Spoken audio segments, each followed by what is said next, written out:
पूजन नहीं गोवर्धन का हुआ है। तो भयंकर वर्षा की है और जब वर्षा हुई तो भगवान ने उस गोवर्धन पर्वत को सबसे छोटी वाली उंगली पर उठा लिया। 7 वर्ष 52 दिन की अवस्था में, कितनी उम्र थी?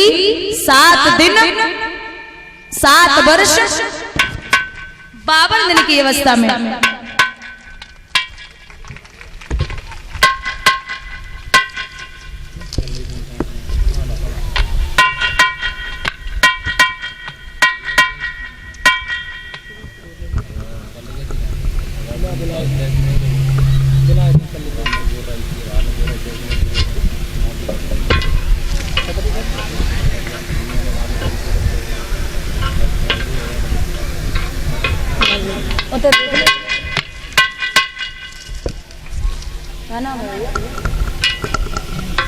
तुम्हारी बहू है जी?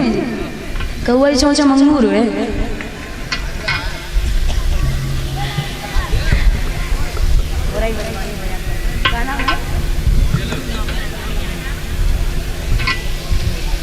अच्छा तुम बताओ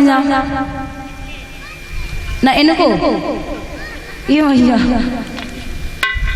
और ये शैलेंद्र यादव भैया और शीलू नीरज भैया के भांजे, दोनों पति पत्नी एक एक माल्यार्पण कर रहे। भगवान से कामना करती हूँ हे गोविंद सभी क्षेम पूर्ण करे, सुख और संपत्ति प्रदान हो। माल्यार्पण की है भगवान माला माल बनाए रखे, ये अभिलाषा और आकांक्षा है।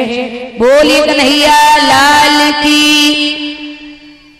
भगवान ने गोवर्धन पर्वत को उठाया, महीनों तक वर्षा हुई, अंत में इंद्र चरणों पे गिर पड़ा। सभी देवी देवतागण भगवान से विनती करते हैं। वर्षा बंद हुई, सभी ब्रजवासी भगवान कृष्ण अपने धाम के लिए चले आए हैं। कथा आती है महाराज भगवान कन्हैया और राधा का भेंटा कब कैसे और कहां पर हुआ है।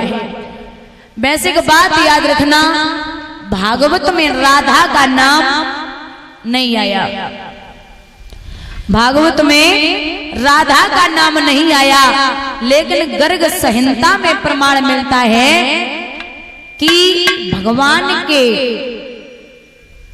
राधा जो है उनका मिलन कब कैसे और कहां पर हुआ। यदुवंश दर्पण में एक विद्वान लिखते हैं कि भगवान कन्हैया से राधा 11 महीना 15 दिन बड़ी थी। एक दिन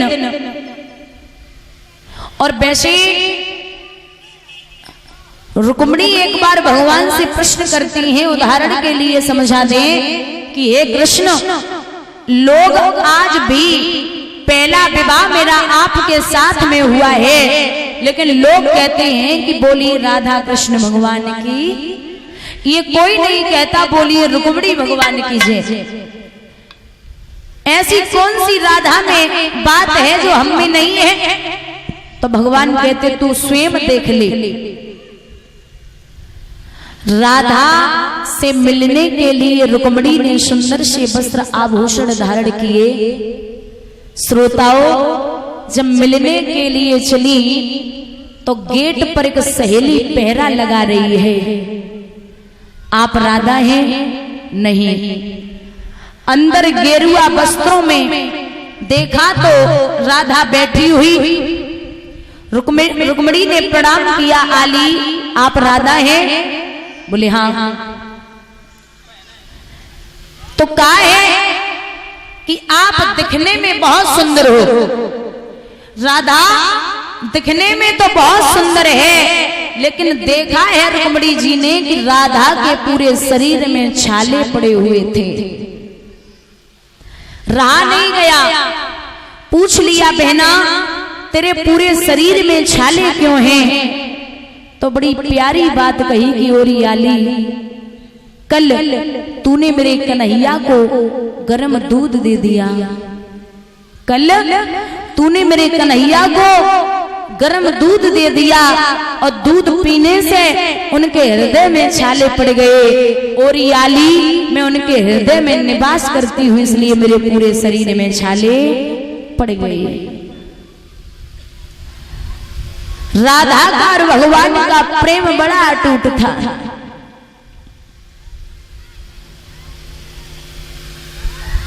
एक समय की बात है,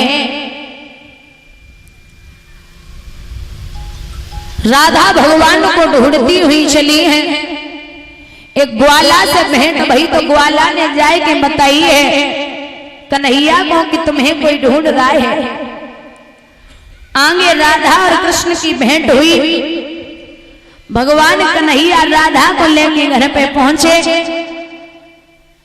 मैया यशोदा ने भोजन पानी करायो और जब भोजन पानी करायो है ता लाला अब इस राधा को उसके घर पे छोड़ के आओ।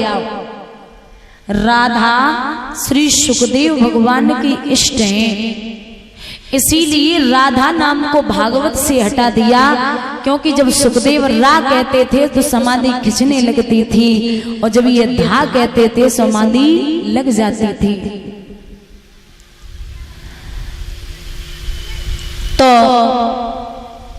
भगवान कन्हैया छोड़ने के लिए चले। धीरे से मैया यशोदा के कान में बोले, मैया मैया कर दे मेरो ब्याह और मंगाई दे दुल्हन बोली सी।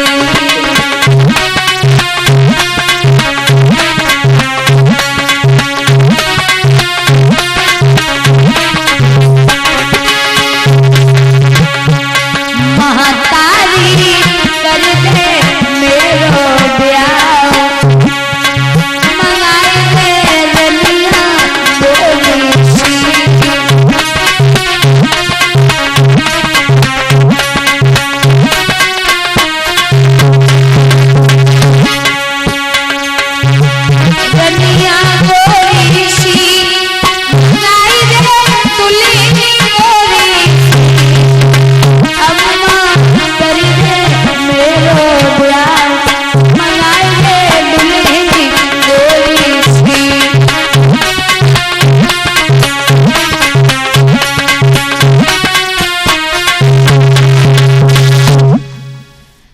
मैया बोली चल जा, छोड़ गया, ब्याह की बातें मत करे।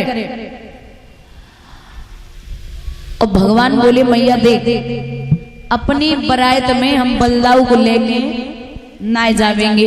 बोले क्यों?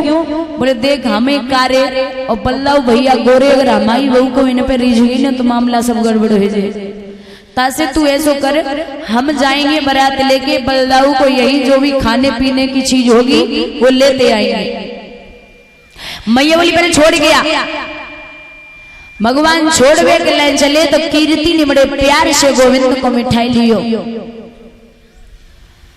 और बनवारी को भोजन पानी करायो है। का बेटा मेरे घर पे आते जाते रहना। राधा जब बाहर तक भगवान को छोड़वे के लिए चली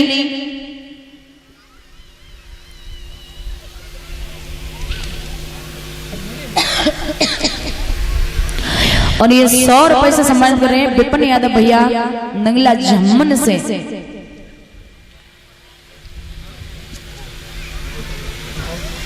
और ये 100 रुपए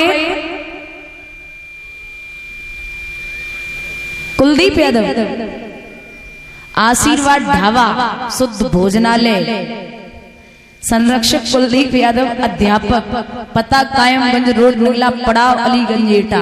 और कुछ बच होगा प्रोफेसर उत्तम यादव नंबर बताए थे। ये 100 रुपए से सम्मानित कर रहे हैं और 100 रुपए प्रवेश यादव भैया ग्राम राई अलीगंज से भगवान सुख और संपत्ति प्रदान करे, धन के भंडार गोविंद भरते रहे, जो इच्छाएं हो पूर्ण हो, ये अभिलाषा और आकांक्षा है। महाराज आज जब भगवान छोड़ के राधा बाहर तक आई है कृष्ण को छोड़वे के लिए, भगवान बोले कहाँ जा रहे? बोले वापस जा रहे। राधा बोली हम अपने घर पे जा रहे, तुम अपने घरे जाओ। भगवान बोले कबा बरी आज हम तुम्हारे घर तक छोड़वे को आए तो तुम हमारे घर तक छोड़वे के लिए चलो। राधा बोली हाँ जय हो ना, पूरी रात तुम हमें छोड़ो हम तुम्हें छोड़े। जैसे ही वापस चली राधा चली बरसाने और श्याम ले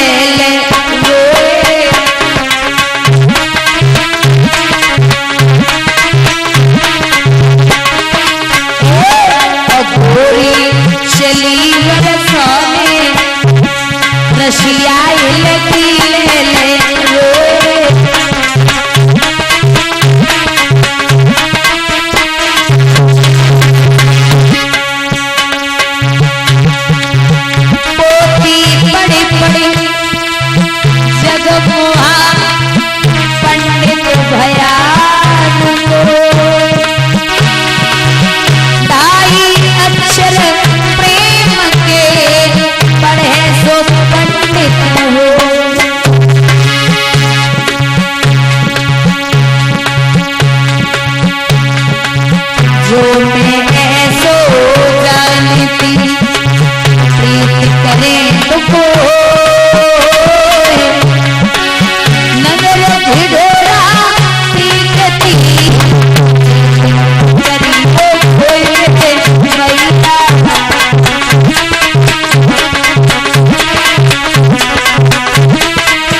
जवाब दिया राधा चली बरसाने श्याम लगी ले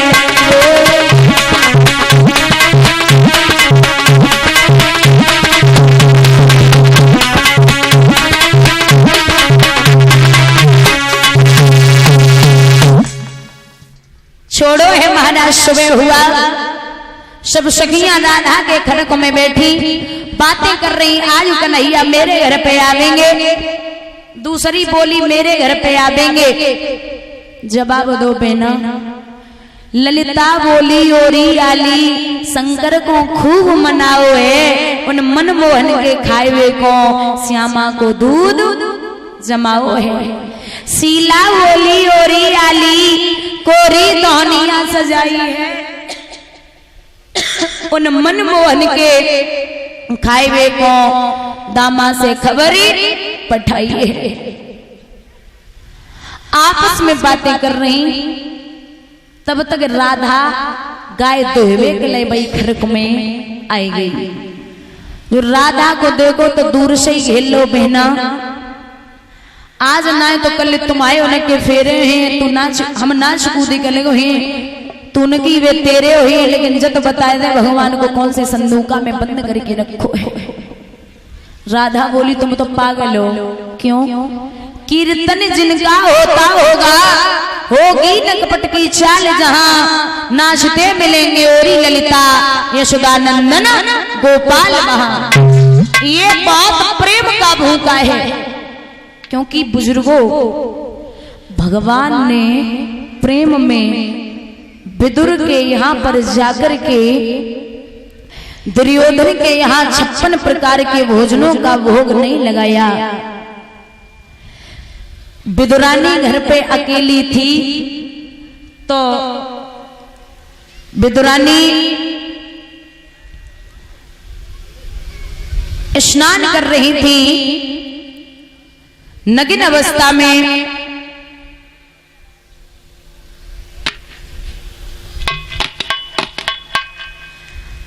काकी दरवाजे खोलो। जैसे ही विदुरानी ने दरवाजे खोले तो महाराज नगिन अवस्था में भाग पड़ी। भगवान ने पीताम्बर फेंका, पूरे शरीर में लिपट गया।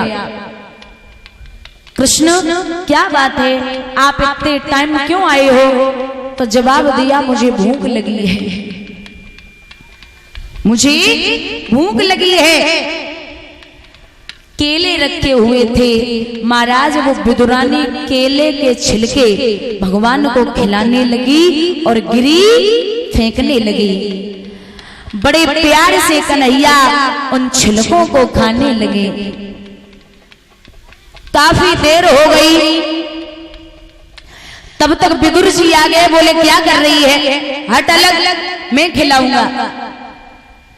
तो विदुर जी केले खिलाने लगे और छिलके फेंकने लगे। बड़े प्यार से कन्हैया उन केलों को खाने लगे।